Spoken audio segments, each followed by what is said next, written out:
Welcome to AETCM, the emergency medicine channel. Today let us discuss about status epilepticus, one of the important topic in emergency room. We get many patients who is having real epilepsy, sometimes it can be malingering. So as emergency doctors, we should know how to diagnose status epilepticus and how to manage. At the same time, we also should know what is malingering, how can it be diagnosed in emergency room. First of all, we see the definitions, seizures, epilepsy, convulsions. We write all these things in case sheets, but many times without knowing the actual definition we are writing. Seizure means it's a paroxysmal event due to abnormal, excessive, hypersynchronized discharges from the aggregate of neurons. So that definition is very important. So here you can see it's a paroxysmal event. That means suddenly occurring event. There is an abnormal excessive electrical discharge, abnormal and excessive electrical discharge, and it is hypersynchronous. We sometimes from brain we can get abnormal and excessive electrical activity, but it is not synchronized with the other neuronal activity. So that produces seizure. So seizure is a single episode which is an increased or hypersynchronized electrical activity from the brain. Epilepsy is a condition in which person has recurrent seizures. So that is very important. So only one time we are getting a seizure activity, we call it as seizure only. But repeatedly, if the person is getting same type of activity, then we can call it as epilepsy. Convulsion means it's a motor component of seizure. So seizure can be sensory, motor, sensory neural, autonomic, so many different varieties of seizures can be there. But the motor activity, that means the movement of upper limbs, lower limbs, jaw, tongue, all these things are motor activity. The motor activity of the seizure is called as convulsion. So the definitions are very clear. When you write somebody is having repeated epilepsy seizure, you call it as epilepsy. Only one time you are calling it as seizure episode, and the motor activity only you are calling it as convulsions. Now, what is status epilepticus? We might have heard about status asthmatic. That means suddenly patient developing the episode, and after sometimes with the treatment it disappears or it is getting controlled. So seizure activity or epileptic activity more than 5 minutes of continuous seizure activity or a series of seizures without return of full consciousness.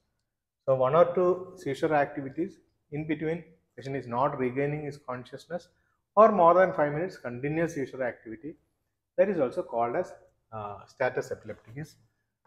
The problem of both this is, so whether you have continuous seizure activity or in between patient is not regaining consciousness, this brain is getting lesser blood supply. Blood, that means glucose and oxygen. That can damage the brain. That is the importance of status epilepticus in emergency room. Whether it is lasting for 5 minutes, 2 minutes, 3 minutes, or in between patient is not gaining consciousness, whatever it is, the blood supply is reduced to the brain. And because the blood supply is reduced, glucose is reduced, oxygen is reduced. So there are multiple reasons for reduced blood supply to the brain, that we should understand the physiology of seizure, how the muscle activity occurs, how the blood supply is reduced to brain, all these things we should learn. Whatever it is, ultimately this produces pressure on the brain, glucose and oxygen is reduced in the brain, that can produce permanent damage. That's why we are more concerned about status epilepticus. We have to control it in emergency room as fast as possible. Now we can classify the seizures like convulsive status, that is generalized tonic-clonic status, partial, that is epilepsia partialis continua, partial epilepsy turning to general seizures. Okay. Non-convulsive status, absent status, and complex partial status, neonatal status epilepticus. So this non-convulsive status is a problem in ICU. You see somebody is not regaining the consciousness for 1 or 2 days in spite of all the treatment. then we have to suspect non-convulsive status in that type of patient. Then you have to do an EEG in ICU to diagnose whether this is a non-convulsive status or not. Convulsive status, it is very easy to diagnose because patient is having active movement in the limbs. But sometimes patients can come to emergency room with malingering. They malinger like seizure. Okay, so they act like seizure. So that is very difficult to like make a diagnosis sometimes in busy emergency room. For that also we have some techniques to identify that we'll discuss afterwards, or some other class we'll discuss. Now, what are the causes for this status epilepticus? That is, the most important cause is non-compliance to the drug. So that is one of the important cause for status epilepticus. Alcohol is another important cause. Structural brain damage is another important cause. So there are a lot of causes written that you can read. We are not going to the detail. Metabolic abnormalities are very, very important in emergency, especially when you are working in a busy oncology center. Their calcium deficiency or calcium increase in calcium, all other electrolyte imbalances also can produce issues like hypoglycemia, hepatic encephalopathy, hyponatremia, hyperglycemia, hypomagnesemia, uremia, pyridoxine deficiency. So many causes can produce seizures. So remember all these causes, because sometimes we get a status epilepticus without past history of seizure. So you have to do some of these investigations, electrolyte imbalances, to diagnose seizure is there or not. Many recreational drugs also can produce epilepsy or status epilepticus.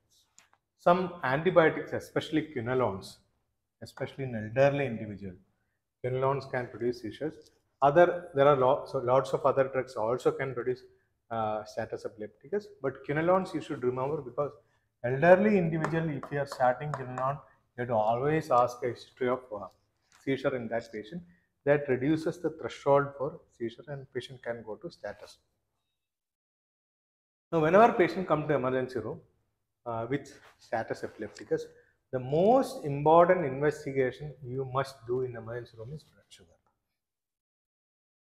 because hypoglycemia can produce seizure, hyperglycemia can produce seizure, and seizure can produce hypoglycemia. Repeated muscle activity can produce hypoglycemia. So blood sugar is the most important investigation we are supposed to do in emergency room, and other electrolytes that we discussed in the previous slide, that also should be done. Then all patients should be monitored for oxygen, because they have continuous issues and the oxygenation can be compromised there. So oxygen saturation, ABG, can be done. Then serum calcium, serum sodium, magnesium, phosphorus, all these things should be done. LFT, RFT should be done. Plain CT will be very useful in a patient who is having first episode of seizure. That means patient can have some stroke or intracranial bleed that can produce uh, seizure. In that case, CT will be better. But somebody is having previous history of seizure and suddenly the episodes are increasing even with optimal drugs, then MRI will be a better choice for that type of patients. EEG should be done for all patients who is having first episode of seizure or increasing numbers or severity of seizure. And another important investigation is anti-epileptic drug levels. If possible, if a patient is on anti-epileptic drug and optimal therapy is continuing, suddenly patient getting seizure episode and he is taking medicine regularly, it is better to go for anti-epileptic drug levels and adjust the dose. Suppose the dose levels are low in the blood, you can increase the dose. Suppose it's already, the dose is very high, then you can add another drug. Now, management, you can see here, any patient in emergency room, we should remember airway, breathing, circulation. And don't ever forget glucose. All patients who is having seizure, whether you know the reason or you don't know the reason, glucose should be checked. if it is high or low, should be corrected as fast as possible. Then clear the patient's mouth, secretions, and artificial dentures will be removed. Oxygen should be started if there is hypoxemia. And ECG should be monitored, blood pressure should be monitored, because some patients who can have intracranial bleed, they come with seizures. Head trauma can come with seizures. So all these patients require monitoring of vitals. Now, 2 IV lines should be secured. All patients who is having seizure, especially patient is already on alcohol and developing seizure, we have to start thiamine 100 milligram in dextrose. Both should be given. It's a cocktail, dextrose with thiamine. The problem with dextrose alone, suppose the patient is having a thiamine deficiency, he can go to further severe thiamine deficiency and he may develop beriberi. But if you are already suspecting a thiamine deficiency, especially in alcohol patient, the dose is slightly higher. You have to give 500 milligram. Otherwise, routine cases 100 milligram will be okay. And all patients, after controlling the initial seizure, you have to keep the patient on left lateral position. You all know that why we are keeping in left lateral position, because to prevent aspiration, this position is better than the supine position.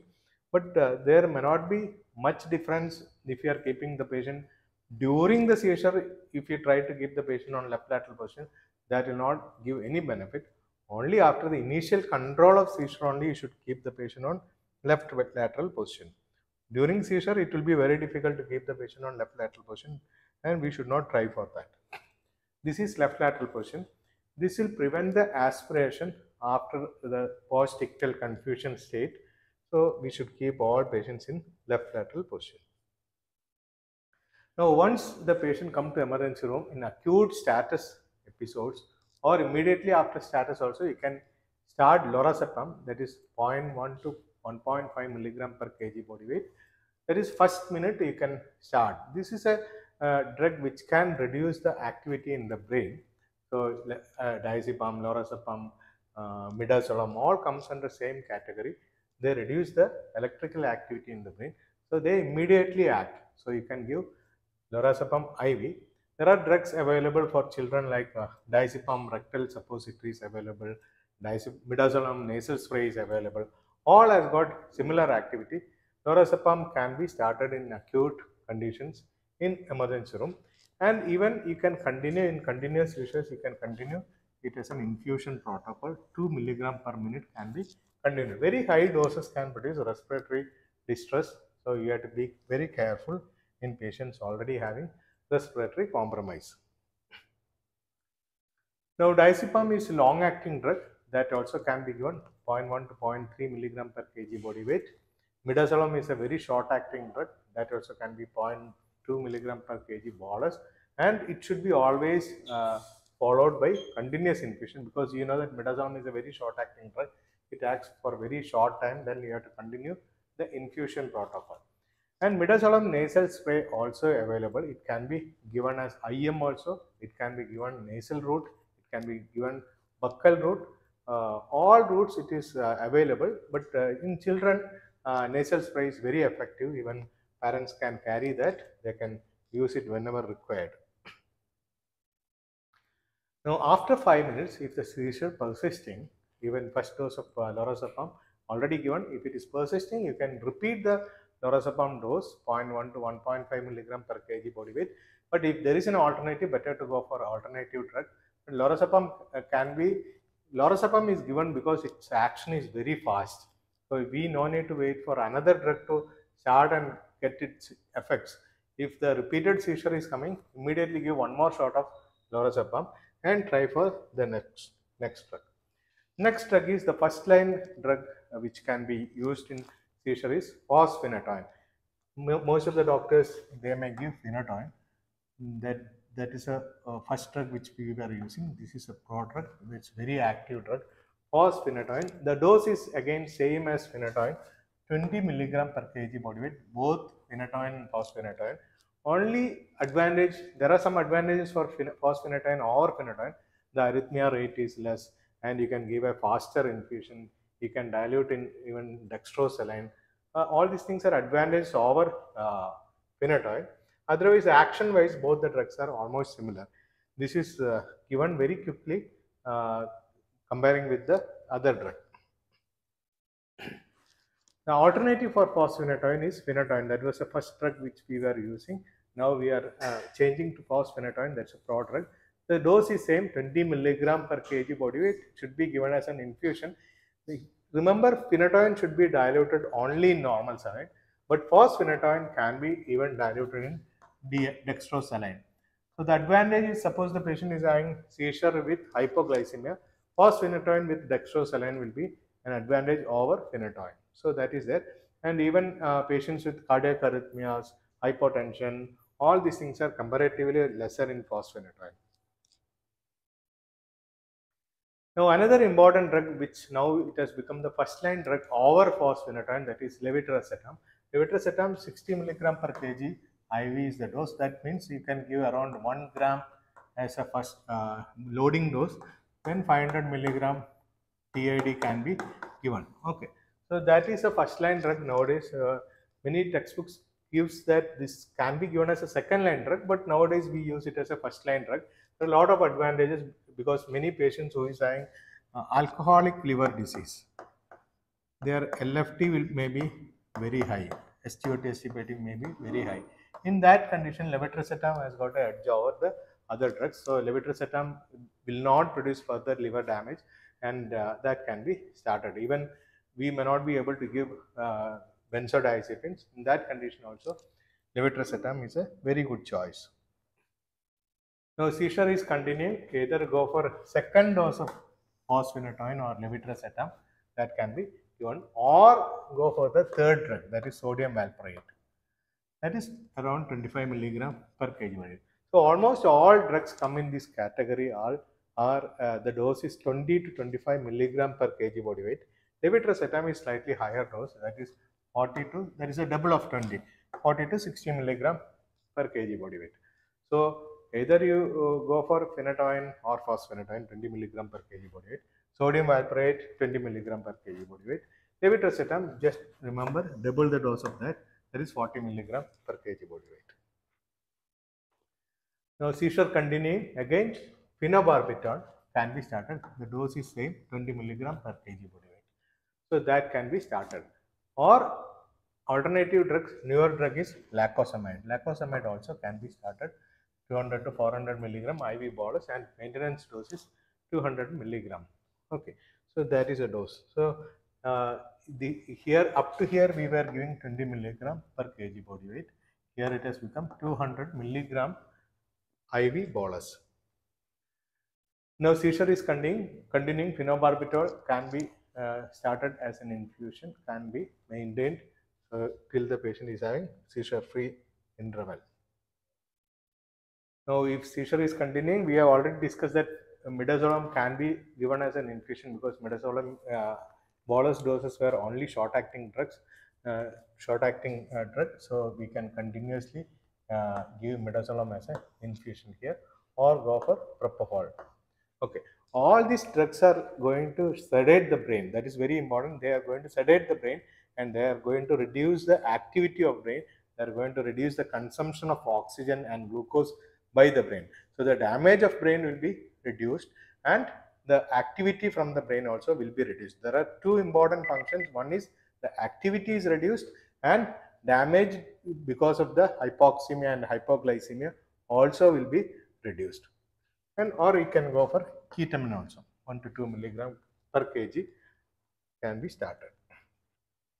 Now phosphoenatoin, phenytoin, we have already discussed. Phosphoenatoin is a pro-drug, faster rate of infusion. That is very important, faster rate of infusion. It can be given in dextrose containing solution also. Phenytoin cannot be given in dextrose containing solution, that will precipitate. So that is very important.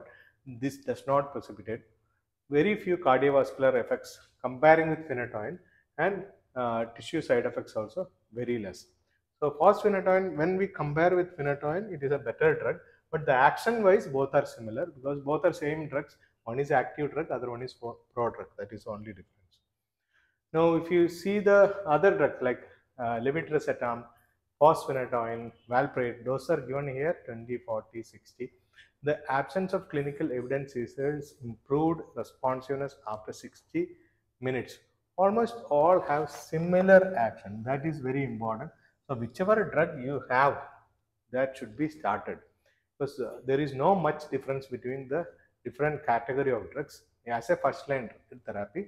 The only thing is advantages for levetiracetam is especially when there is a liver failure. This is the best drug, because other two drugs can produce problem. And porphyria also, levetiracetam is okay, but other two drugs will not be able to acute intermittent porphyria induced seizures. Other two drugs are not good choice. So there is no much difference between these three drugs in activity wise, but advantages for levetiracetam is there over other two drugs. Now whatever we discussed is there in this chart. So depending on the timeline, we have to start lorazepam, levetiracetam. So two important drugs, lorazepam, levetiracetam. Then third drug, valproate. Then refractory medical seizures, propofol, midazolam infusion, ketamine, lacosamide, like that we can select. Midazolam nasal spray is available. That should be given for patients who are not getting IV line or children. Diazepam suppository is also available for acute management. So all the drugs dose charts we have given, that you can read. Whatever we have discussed there in the chart, both these charts, it is available. Now, the seizure management in eclampsia is slightly different. Eclampsia seizure management is not like other seizure management. Here we have to use magnesium sulfate IV. So that we are not discussing now, but magnesium sulfate is the treatment for seizure in eclampsia. BP control is very, very important in that condition. Magnesium can control the seizures in eclampsia. RSI, there are some indications for mechanical ventilation: unprotected, unmaintainable airway, apnea, inadequate ventilation, hypoxemia, status epilepticus lasting more than 30 minutes, need to protect airway for urgent brain imaging. Suppose you want to shift the patient for a CT scan or MRI, you will not be able to maintain the treatment there. So you have to protect the airway and start treatment on the CT table. So we have discussed about one of the important topic, that is status epilepticus and its management in emergency room. We discussed various type of drugs. If you can remember the dose per kg body weight, that will be very, very easy.